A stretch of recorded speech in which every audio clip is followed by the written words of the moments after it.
All right, the Seattle Seahawks get more good news for the offense. If you're new to the channel, we are Detroit Lions fans, but this channel fully dedicated to teams that just kind of don't get the love that they should. And Seattle's one of those teams you can see on this channel. We talk about 5, 6, 7 teams, and Seattle's one of those where, for whatever reason, just kind of get overlooked. And they're going to be really good this year. And we were right about that the first year without Russell Wilson. We're like, I don't know, these guys could probably be pretty good.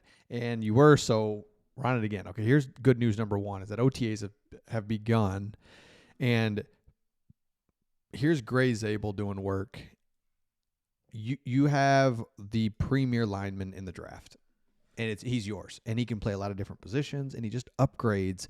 One of the things I think we forget is that it's kind of like basketball, right? You've got one really good player out of the 5, and it really elevates the other players. And so to make your offensive line better, you don't need to get 5 new guys. You need one guy. Then that means another guy can shift over here. Then your tackles are good. Now you've got more depth. And so not only did you get one guy, but you got some other guys to really make sure that your offensive line is much improved. And so here it is right here.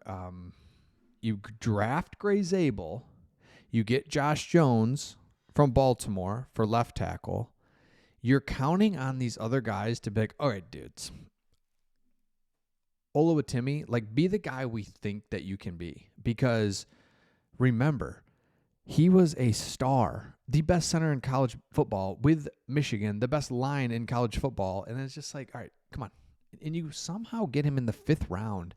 The whole thing's weird to me, honestly, because I thought he was, again, without really paying attention, just being a Michigan fan, just watching and being like, he's a first-round pick, right? And he's like, oh, 5th round. So, yeah, the whole thing. And then here is undrafted free agents that you have, and then you've also got a couple more draft picks. You've got Arroyo, you've got Noah Fant, tight end, A.J. Barner, Elijah Arroyo, who's just awesome.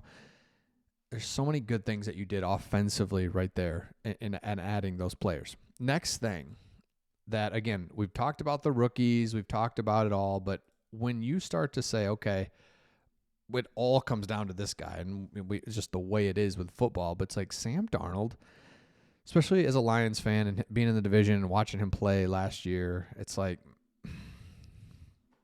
he's good.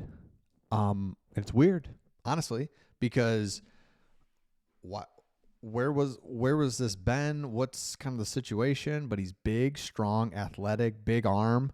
And now the knock on him, and this is kind of all quarterbacks except like the big 5 that are great in this league, is that you're going to have this weird game where it's just like you look terrible.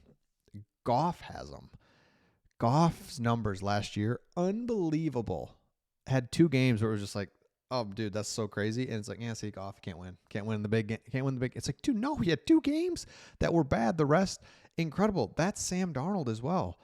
Big, strong, can make every throw, mobile on top of it all. You got a good quarterback here. And in a lot of ways, he's really similar to Geno Smith, but actually he's more athletic. And you're just at the point in your franchise where you're like, we just need to make a change. Give me the same general guy as Geno Smith. I don't care. We just need to make a change. And I think you make the change, you make the trade, you end up getting him for, the whole thing just worked out perfectly. So you've improved your offensive line. You've improved your quarterback position. Even if it stayed the same, I hope you know what I'm saying. Just by changing, we got better. And you're like, well, how do you know that? But break that down. I can't. You just needed to make a change. Love you, Geno. You did everything we asked of you. You transitioned us out of Russ when we thought it was going to be weird, and we thought, shoot, we're going to really regret this. And, man, you made us look like heroes getting rid of Russ. He's weird. He's been nothing but weird since he left, and he doesn't play well. So it's like one thing when he was weird in here and was playing well, and we were going to the playoffs all the time, and it was great. But Russ leaves, gets a little bit even more weird, and isn't as good. So it looks terrible. But we were able to stay with you, balanced, controlled. Life's good. So Geno, love you, but it was just time. The Lions have something similar to that with a defensive coordinator position. I was like, oh, you lost your defensive coordinator. It's like, man, love the guy, culture builder. But the defense was just needed a change. And I don't think the defensive coordinator we brought in is any better. I just think it's just a change, and that's just the way it is, and that's just how it works. So that's what the Seattle Seahawks have as well. Russ is weird. Did I say that? Love him. Don't love him. It's just too weird. Okay.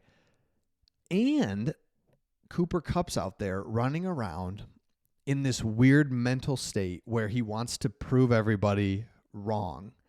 Think about him. Unbelievable all-time history-making year just a couple of years ago in 2021. 22, I can't remember the years exactly, but basically all-time, nothing like we've ever seen from a wide receiver, goes to Cooper Kupp. Then he gets injured. Then he's kind of injured for a couple of years and just can't get it going. And then the Rams are like, yeah, we're going to see you, man. And it's like, oh, I thought it was me and Stafford. I thought it was me, Stafford, you, McVay. I thought we were going to do this thing forever. And they're just like, see ya. And he's like, okay, I see what you're doing. And I'm going to go to this other team in the division. And I'm so motivated to be the man. And so I just think Cooper Kupp, he's older. People are going to have his hamstrings. It's like, what if he's really good for 2 more years? And I think, why would he not be? You know what I mean? So you've got offensive line improved. Running back's always been good. You got quarterbacks good. Wide receivers, Jackson Smith and Jigba, let's do something. Revamped wide receiver room. You got rid of DK Metcalf, who, again, from an outsider's perspective, it's like, shouldn't you be better? Why are you not better? Is there what is it? And then he'd have a great play, 60-yard touchdown. You're like, well, that's all right, man. This dude's sweet, man. So he's a specimen. He's just crazy. And then the next thing you know, he's nowhere to be found for like 2 games, a game and a half. And then that second half of that game where it's like, dude, what has he done? He does something. And you're like, oh, okay. Dude, sweet play, man. This dude's going to have a breakout year this year. Then he disappears for 2 games. So you just don't have to deal with that. Then you got to feel like you got to force feed him the ball. You've got a bunch of guys like, get open. Let's make the plays. Offensive line's better. OTAs is showing me that Seattle's just going to be a tough out. Simple as that. They're going to be a tough out. Okay. So, yeah, Gray's able. I think that's the key to it all. All right, let me know your thoughts in the comments. Make sure you subscribe if you haven't. If you are a Seattle fan, hit that subscribe button, and we'll see all of you on the next one.